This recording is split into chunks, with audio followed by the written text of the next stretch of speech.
அனைவருக்கும் வணக்கங்க. ரொம்ப முக்கியமான ஒரு விஷயங்க. நான் இப்ப பயிற்சி துறையில கிட்டத்தட்ட 18 ஆண்டுகளுக்கு மேல பயிற்சியில இருந்தாலும் நிறைய டிஃப்ரெண்ட் ஆஃப் பீப்புளை பார்த்ததுல நடைமுறையில இந்த பிராக்டிக்கலா இருக்கு இல்லைங்களா, எல்லாரும் ஃபேஸ் பண்ற ஒரு சவாலா நான் பாக்குறது என்னன்னு பாத்தீங்கன்னா, இதை சரி பண்ணிக்கிட்டாங்க அப்படின்னா லைஃப் இன்னும் கூட சூப்பரா இருக்குங்க. அந்த மாதிரி இதை 2 பேர்ட்டுமே பொருந்தும்.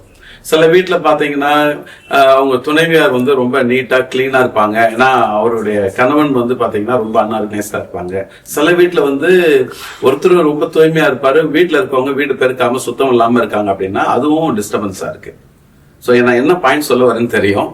இன்னைக்கு நிறைய பேர் பயிற்சியில நிறைய பணியாளர்கள் ஷேர் பண்ணது என்னன்னு பாத்தீங்கன்னா, சார் எங்க வீட்டுல ஆரம்பிக்கிற சண்டைக்கெல்லாம் மூல காரணமா இருக்கிறது பாத்தீங்கன்னா சுத்தம் இல்லாம இருக்கிறது தான் அப்படின்றாங்க. இப்ப நீங்க யோசிச்சு பாருங்க, இது பெரிய விஷயம் கிடையாது, ஆனா ரொம்ப சின்ன விஷயமாவும் எடுத்துக்க முடியாதுங்க. இப்ப கிராமத்துல எல்லாம் பாத்தீங்கன்னா அந்த பாத்திரத்தெல்லாம் ப்ராப்பரா கழுவி அதை அழகா வெயில்ல காய வைக்கிறது, வீட்டெல்லாம் சாணி தெளிச்சுன்னுவாங்க. இது பாத்தீங்கன்னா ஒரு கிராம வழக்கு. இது அந்த தூய்மை பண்ணிட்டு வீட்டெல்லாம் சுத்தம் பண்ணி அந்த சுத்தமா இருக்கிற வீடு அவ்வளவு அழகா இருக்கா இல்லைங்களா? ஸோ இன்னொரு கான்டெக்ட்ல நீங்க பார்க்கணும் அப்படின்னா, நீங்க எந்த அளவுக்கு வீடு டஸ்ட் இல்லாம இருக்கோ உங்களுக்கு வீசிங் ப்ராப்ளம் வராது. உங்களுக்கு எல்லாமும் நல்ல ஒரு பாசிட்டிவா இருக்கும்.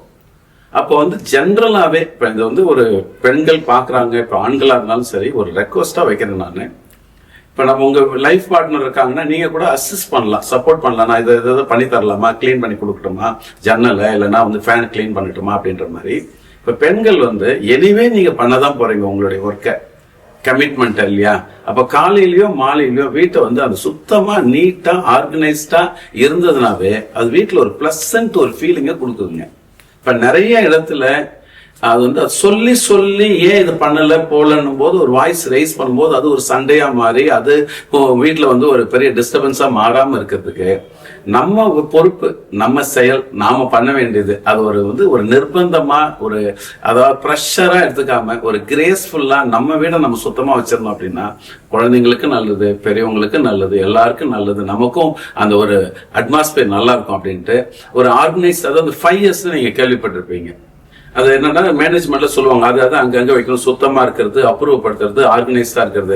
இதையே நீங்க வீட்டுல கூட ஒரு சிஸ்டர் எடுக்கிறீங்க, அந்த பர்டிகுலர் பிளேஸ்ல வைக்கிறீங்க, லைட்டர் ஒரு பர்டிகுலர் பிளேஸ்ல இருக்கு, இல்ல ஒரு திங்ஸ் ஒரு எல்லாத்தையும் இப்பெல்லாம் கிச்சன்ல எல்லாம் மாடுலர் கிச்சன் எல்லாம் வந்துருச்சு, அந்தந்த கிளாஸஸ் அங்கங்க வைக்கிறீங்க. எதையும் நீட்டா ஆர்கனைஸ்டா அழகா இருந்தது அப்படின்னா ஒரு பொருளை எடுக்கிறதும் ஈஸி, வைக்கிறதும் ஈஸி, அதே நேரத்துல ஒர்க்கபிலிட்டின்னு சொல்லுவாங்க, அதுவுமே ரொம்ப நல்லா இருக்குங்க.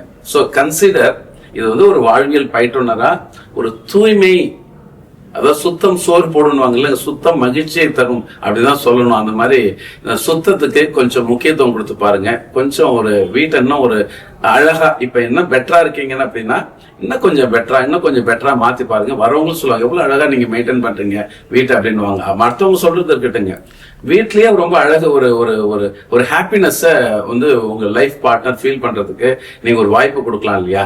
சோ அந்த மாதிரி சுத்தத்துக்கு முக்கியத்துவம் கொடுப்போம்ன்ற செய்தியோட மீண்டும் ஒரு பதிவுல சந்திக்கிறேங்க. நன்றி, வணக்கம்.